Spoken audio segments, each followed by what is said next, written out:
అట్లా నా జీవితం ఇంతవరకు సక్సెస్ఫుల్గా వెళ్ళటానికి బహుశా ఆ హనుమాన్, ఆ తెలియని అద్వితీయమైన అతీంద్ర శక్తి నన్ను కాపాడుతుంది, నడిపిస్తుంది నాకు అనిపిస్తుంటుంది.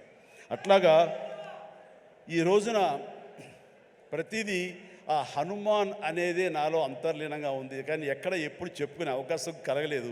ఈ రోజున చెప్పుకునే అవకాశం నాకు ఈ హనుమాన్ సినిమా ఈ స్టేజ్ మీద కలిగింది. మీతో ఈ రోజున పంచుకుంటున్నాను. చాలా చాలా ఆనందంగా ఉంది. అండ్ ఈ మధ్య వీళ్ళు చెప్పారు, తర్వాత బయట కూడా చెప్పారు ఎవరో, ఈ హనుమాన్ అనే టైటిల్ మీ నుంచి వచ్చిందే, మీ నోటంటే వచ్చిందని చెప్పేసి.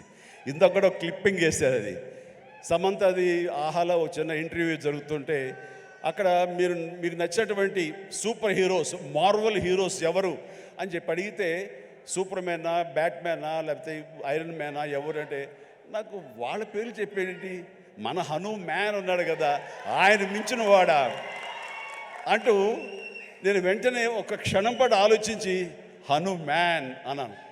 అంది హనుమాన్, మా హనుమానే నాకు హనుమాన్ అని అనేసరికి చాలా చాలా మంచి అప్రిసియేషన్ వచ్చింది. చాలా బాగుంది అనిపించింది. నా మనసులో మాట అది. ఆ మనసులో నుంచి వచ్చేటువంటి ఆ మాటకి అంత వెయిటేజ్ ఉంది కాబట్టి ఇలాంటి ప్రశాంత్ వర్మ లాంటి వాళ్ళు యంగ్స్టర్స్ని అది ఆకట్టుకుంది. ఇదే మన సినిమా టైటిల్ ఎందుకు అవ్వకూడదని వాళ్ళు నిర్ణయించుకోవటం ఇది నాకు మరింత ఆనందంగా ఉంది. ఆ రకంగా స్వామి మీతో ఉన్నాడు, ఆయన ఈ టైటిల్ పెట్టాడు, ఆయనే మనకు అందరికీ స్ఫురించేలా చేశాడు. కాబట్టి ఖచ్చితంగా ఈ సినిమా ప్రేక్షకుల ఆదరణ పొందుతుంది అంటంలో ఎలాంటి సందేహం అక్కర్లేదు. ఇది ఎంత కష్టపడ్డారంటానికి, దీనికి ద బెస్ట్ ఫిల్మ్గా రాబట్టడం కోసంగా ఫస్ట్ గ్లిమ్స్ నుంచి కూడాను వావ్ ఏంటి సినిమాని, దాని సినిమా వైపు అందరూ ఆకర్షితులు అయ్యేలాగా చేయగలిగాడంటే కనుక ఆ పరిధానంలో ఆ అత్యంతం ప్రశాంత్ వర్మ తీసుకున్న శ్రద్ధాశక్తులే. కాబట్టి ప్రశాంత్ వర్మ మీ యొక్క కష్టం, మీ యొక్క ఇది ఆలోచనలు, అలాగే మన హీరో తేజ యొక్క కష్టం, అతని శ్రద్ధాశక్తులు ఇది వృధా కావు. ఎందుకంటే ఈ సీజన్ అనేది అంత మంచి సీజన్. ఎన్ని సినిమాలు వచ్చినా సరే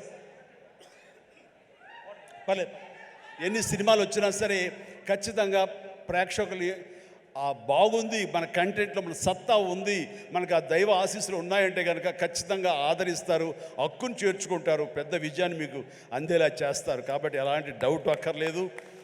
అయితే ఇది పరీక్షాకాలం అనుకోవచ్చు, కొన్ని థియేటర్లు అనుకునే విధంగా మనకి లభించకపోవచ్చు. It's okay. ఈరోజు కాదు రేపు చూస్తారు, రేపు కాకపోతే సెకండ్ షో చూస్తారు, సెకండ్ షో కాకపోతే థర్డ్ షో చూస్తారు. బట్ కంటెంట్ బాగుంటే ఎన్నో రోజులు చూసినా, ఎన్నో షో చూసినా సరే దీనికి మార్కులు పడతాయి. ఈ రోజున ఇందాక చిన్నవాడు సరే చాలా పెద్ద మనసుతో అన్నాడు, అన్ని సినిమాలు వెంకటేష్ సినిమా, నాగార్జున సినిమా, అలాగే మన మహేష్ బాబు సినిమాలు, అన్ని సినిమాలు ఆడుతాయి. ఈ సినిమాలు అన్నీ ఆడాలి, పరిశ్రమ పచ్చగా ఉండాలి. వాటితో పాటు మా ఈ సినిమా హనుమాన్ కూడా ఆడాలని నేను ఎంతో మనస్ఫూర్తిగా నేను కోరుకుంటాను, జరుగుతుంది. అండ్ ఇదే ఒకసారి నేను దిల్ రాజుతో అన్నాను, దిల్ రాజు ఏంటి మన 2016-17లో మా 150 సినిమాను బాలకృష్ణ గారి సినిమా ఇంకోటి రిలీజ్ అయినప్పుడు ఏంటి మళ్ళీ ఈ సినిమా రిలీజ్ చేస్తాం, కొంచెం డిలే చేయొచ్చు కదా అని అంటే, సార్ అలా కాదు సార్, మా కంటెంట్ బాగుంటుంది, శతమానం భవతి అని, మీ పెద్ద సినిమాలు మధ్యలో ఈ సినిమా ఆడకుండా పోదు సార్, ఏం పర్వాలేదు అన్నాడు. ఓకే, అంత ధైర్యంగా ఉంటే వెల్ అండ్ గుడ్ అన్నాను. ఆ సినిమా కూడా బాగా ఆడింది. కాబట్టి అదే దిల్ రాజు గారు అందరికీ మనకు చెప్పినట్టుగానే ఈ రోజున ఈ సినిమా కూడా బాగా ఆడుతుంది. సో ఎందుకంటే దిల్ రాజు గారు లాంటి ఎంతో సీనియరు, ఆయన ఎంతో ఎక్స్పీరియన్స్ ఉన్న మనిషి, ఏ సినిమా ఏ సీజన్లో ఎలాగ ఆడుతుంది, ఒక్కో సినిమాకి ఎంత పటిష్టత ఉంటుంది, ఏ సినిమాకి ఎంత లాంజివిటీ ఉంటుంది, ఏ సినిమా ఎలాగ ఆదరిస్తారు, ఏ సీజన్ అనేది బాగా తెలుసు. కాబట్టి ఈ సినిమా వస్తే కూడా ఈ సినిమాకు కూడా అంతటికి అంత ఆదరణ ఉంటుంది, అంత విజయం చవి చూస్తాడని మనస్ఫూర్తిగా కోరుకుంటూ, ఈ రోజున ఇతర క్యాస్ట్లకు చెప్పాలంటే అమృత అమ్మాయి హీరోయిన్గా ఉందన్నారు. గాడ్ బ్లెస్ యూ అమ్మా, ప్లీజ్ మీరందరూ రావాలి, యంగ్స్టర్స్ రావాలి. అలాగే నా స్నేహితుడు శరత్ కుమార్ కూతురు వరలక్ష్మి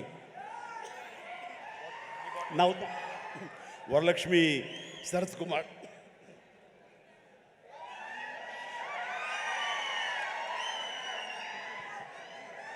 ఈ మధ్య కాలంలో అమ్మాయి సినిమాలు చూస్తూ వస్తాను.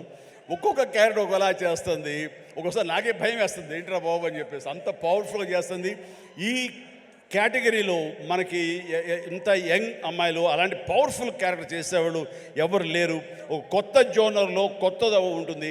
అండ్ ఇలాంటి వరలక్ష్మి లాంటి ఆర్టిస్టులు చూసిన తర్వాత కొన్ని క్యారెక్టర్స్ క్రియేట్ చేయబడతాయి. సో అదే అన్నాను, చెన్నైలో ఉన్నావా, ఇక్కడ ఉన్నావా వరలక్ష్మి అంటే ఇక్కడే ఉన్నాండి, ఇక్కడే ఉన్నామా, నీకు బోల్డ్ అవకాశాలు వస్తాయి కాబట్టి తెలుగు ఇండస్ట్రీని హక్కు చేర్చుకుంటుంది, పైగా తెలుగు అమ్మాయి కాబట్టి అని చెప్పాను. So all the very best, all the very best అమ్మ, గాడ్ బ్లెస్. అలాగే విలన్గా చేసినటువంటి వినయ్ చాలా వెరీ పవర్ఫుల్గా చేస్తారు. Vinay please please please please stay stay stay.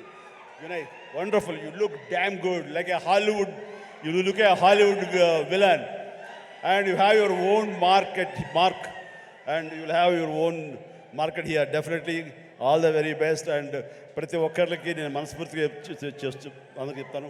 And Niranjan Reddy గారికి కూడా నా హృదయపూర్వక అభినందనలు. ఈ సినిమా గురించి ఫస్ట్ నాకు పరిచయం చేసిన ఎవరో తెలుసా మా సినిమా షూటింగ్లో? Any guesses?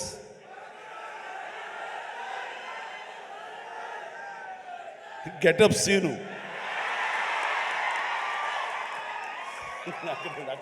దగ్గర రాకు.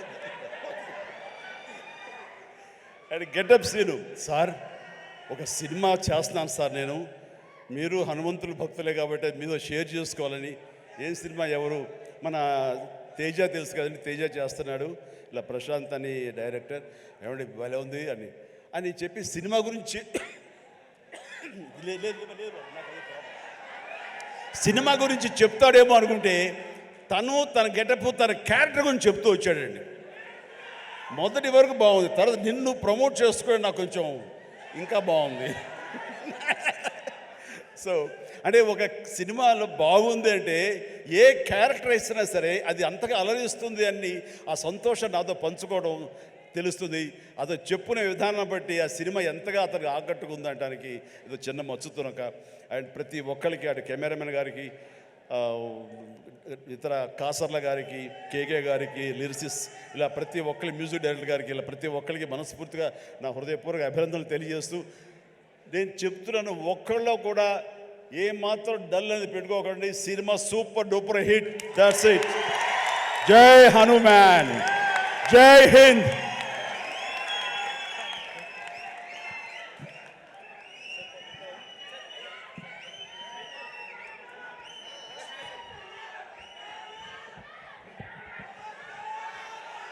ఒక చక్కటి అనౌన్స్మెంట్ చేయండి, మీ నోటితో చేస్తే బాగుంటుంది అని హీరో, ప్రొడ్యూసర్ గారు, డైరెక్టర్ గారు నాతో చెప్పారు.